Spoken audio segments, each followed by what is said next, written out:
The horrible reality is that sex crimes against children are soaring. You saw some of the statistics just there in that video. Here's another one from our society here in the UK. 80 offences reported every day to the police.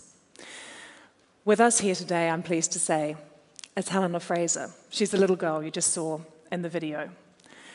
Her story is shocking, painful, but it is a wake-up call for all of us. And I'm absolutely thrilled that you are here with us. Thank you. Thanks for having me.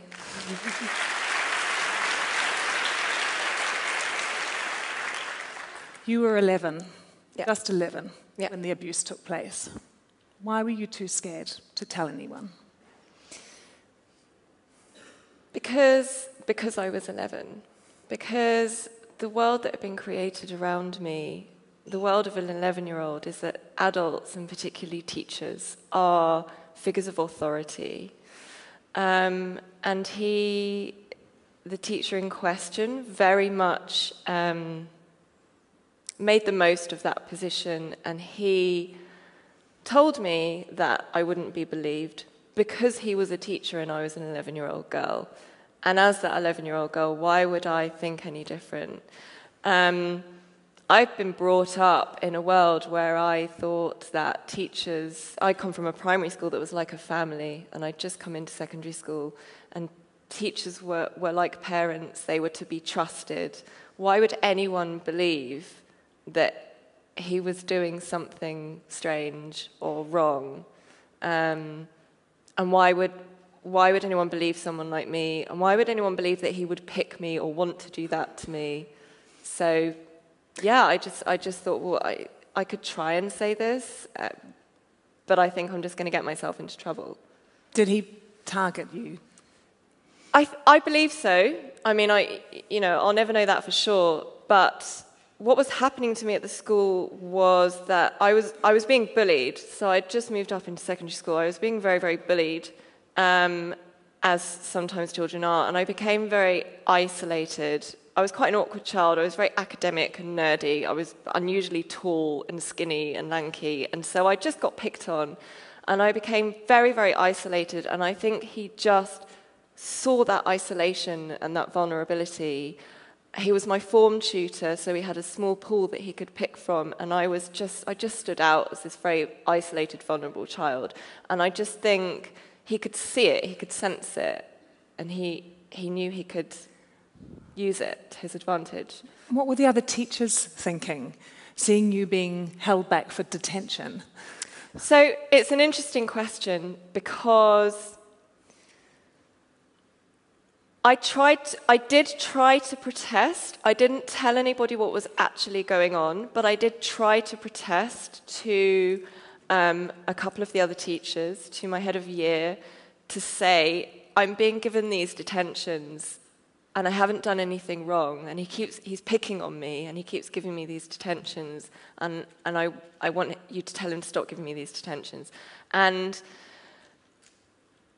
the attitude of the other teachers was very much as you'd expect in that environment that I described, was, well, why you're a kid, you must be doing something wrong.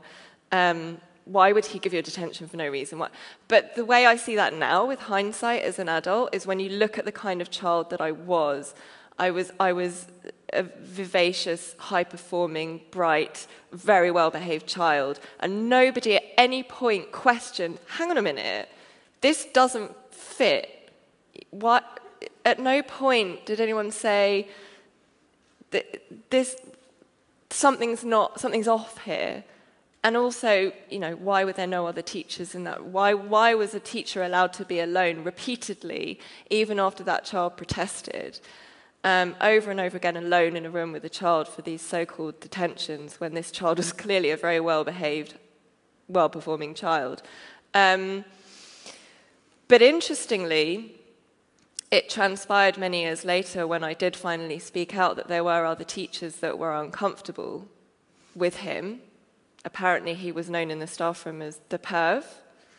There was one teacher in particular who did suspect that something was not right and something was going on.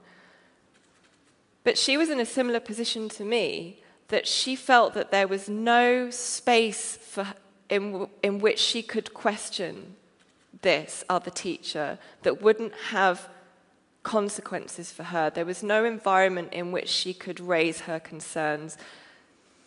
She felt she couldn't call the police because she had no proof. She didn't really know if anything was actually going on. She just thought something's not right. He's a bit weird and a bit strange.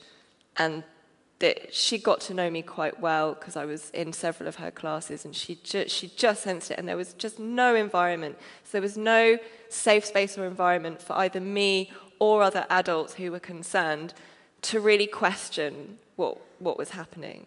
And that's where the problem lay. That's how it was allowed to continue. And how did it eventually come to an end?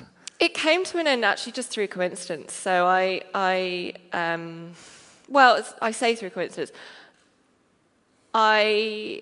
Because I was quite a bright and academic child, I complained to my parents that I wanted to change school because I wasn't being academically stretched enough, which sounds very pretentious and precocious now. But that was my parents were very proud. They're like, yes, our wonderful child, she's very bright. We must move her to another school. But actually, again, it transpired later that they had seen changes in me. I think they knew I was being bullied. I think they sensed something wasn't right, and they saw the opportunity. So I moved to a different school, and that was the only way it stopped. If I'd stayed at the school, it probably would have continued for longer than the year that it did. What were the repercussions, not just for you, but for your parents, who obviously saw something was happening with their precious child, and then to find out what actually did go on? So the consequences were dramatic and they were vast. So I came from a very safe, loving family in a very safe, loving environment, an ordinary family, and it just rocked my world. It just tore down everything I knew and understood about the world at that age. And I was going through puberty at the time that it happened, and so I developed a very warped sense of self as my body started to change and grow. I thought it was responding to what was being done to me.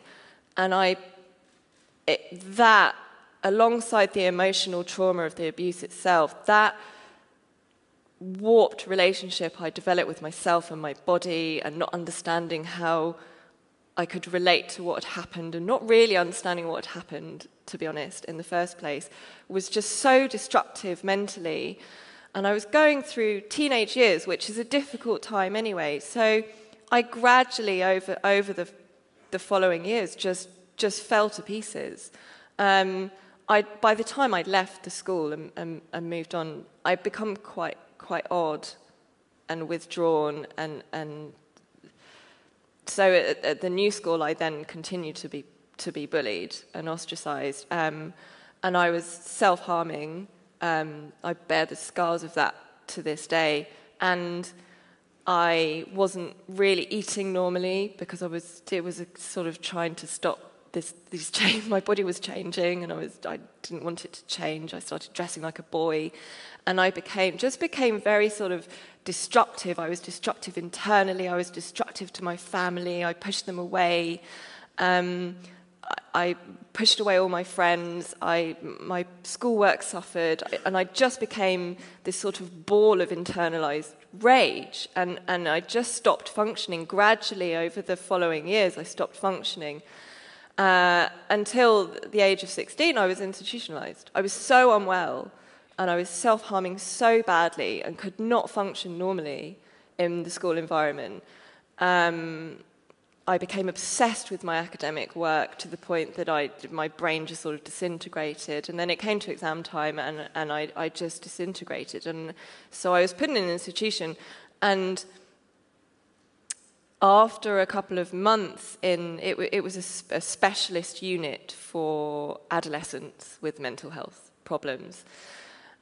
And so a couple of months in there, hearing other teenagers talking about what had happened to them, and a lot of them were not from those kind of backgrounds that you imagine abused kids come from, and some of their stories were unusual and their situations were varied, and we were surrounded by these adults who were supporting us and believing us and helping us.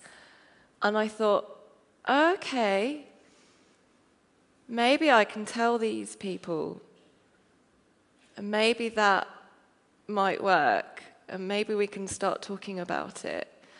And so that's what I did. It took a couple of months. And then, of course, it all, the forces rallied.